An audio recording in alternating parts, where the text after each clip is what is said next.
اپنے بچوں میں سے کسی ایک کو عالم بھی بنا دیا کرو, مولوی بھی بناؤ, اور اس کو سکھا دو بیٹا تو دنیا کے لیے نہیں ہے, وقف ہے آخرت کے لیے, اور پھر رزق دروازے توڑ کے آئے گا, میں بتا رہا ہوں آپ کو.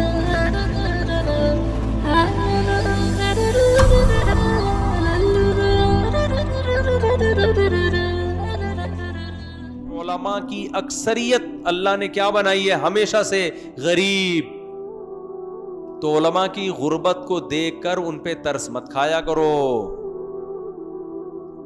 اس لیے کہ جب ان کا وجود آپ کے اندر اللہ کی سب سے بڑی نعمت ہے تو یہ خود کتنی بڑی نعمت ہوں گے. آپ کہہ سکتے ہو ہم تو ویسے بھی ترس نہیں کھاتے, کیونکہ اسٹائل سے لوگوں کو یہی لگتا ہے کہ غریب علماء کو دیکھ کے ویسے بھی ترس. بولو نا بھائی, اگر ترس آ رہا ہوتا تو پیسے دے دیتے نا ان کو. کیا خیال, مجھے نہ دے, میں غریب نہیں ہوں.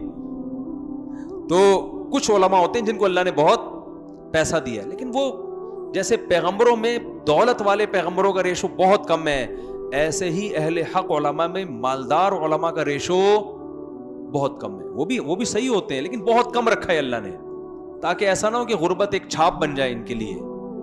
لیکن علماء اکثر کیا ہوں گے؟ غریب. اب آپ جو اپنے بچوں کو عالم نہیں بناتے, اسی لیے نہیں بناتے, آپ کو پتا ہے غریب کا غریب ہی رہے گا قیامت تک, اسی وجہ سے نہیں بناتے نا. تو بھائی دیکھو, غریب رہے گا لیکن اللہ کی نظر میں اس سے اونچا مقام کسی کا نہیں, کیونکہ اس کے پاس جو گر ہے, جو فن ہے, وہ جاپان کے سائنسدانوں کے پاس بھی وہ فن اور وہ گر نہیں ہے.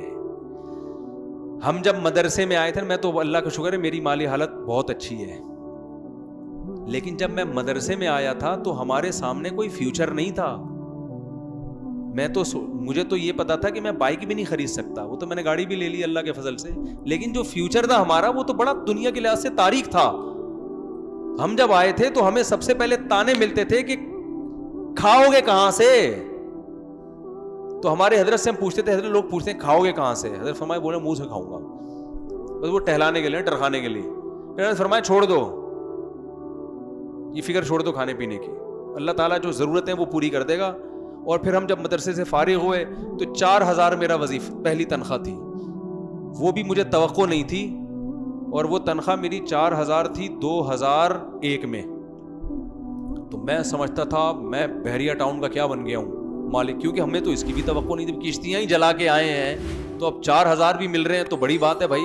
کیونکہ ہم دیکھتے تھے دورہ سے فارغ ہونے والے طلبہ وہ بیچارے دھکے کھا رہے ہوتے تھے, ان کو 4,000 میں بھی کہیں تدریس نہیں مل رہی ہوتی, ہمیں تو 4,000 مل رہے. بات نہیں آ رہی میرے خیال ہے سمجھ. اب ایسا نہ ہو آپ مجھے زکوٰۃ دینا شروع کر دیں, اس وقت ہے اب نہیں, اب تو اللہ کا دیا بہت کچھ ہے الحمدللہ. آپ کہہ رہے ہیں پھر بتا کیوں نہیں رہے کیا ہے, تو میں نہیں بتاؤں گا.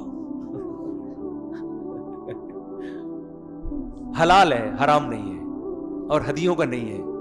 لوگ کہتے ہیں اچھا وہ لوگوں نے ہدیے دے دیے ہوں گے, ایسا بھی نہیں ہے. ہدیے دیتے ہیں لوگ, لیکن اتنا ایسا نہیں ہوتا کہ گھر چلنا شروع ہو جائے ہدیوں سے. گھر کے لیے تو پراپر آمدن چاہیے نا, تو وہ ہے وہ کیا ہے, چھوڑو آپ نے کیا کرنا ہے, آپ تجسس لگا بھائی کیا ہے. تو خیر آپ کو کیا بھائی ہماری ذاتی زندگی سے, لیکن اپنا ہے الحمدللہ.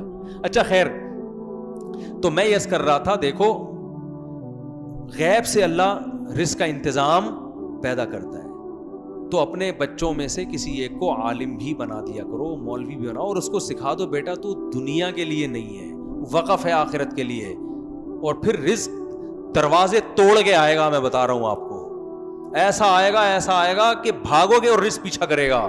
سمجھ رہے ہو نا, رزق پیچھا کرے گا, بھاگو گے, ایسا اللہ رزق دے گا.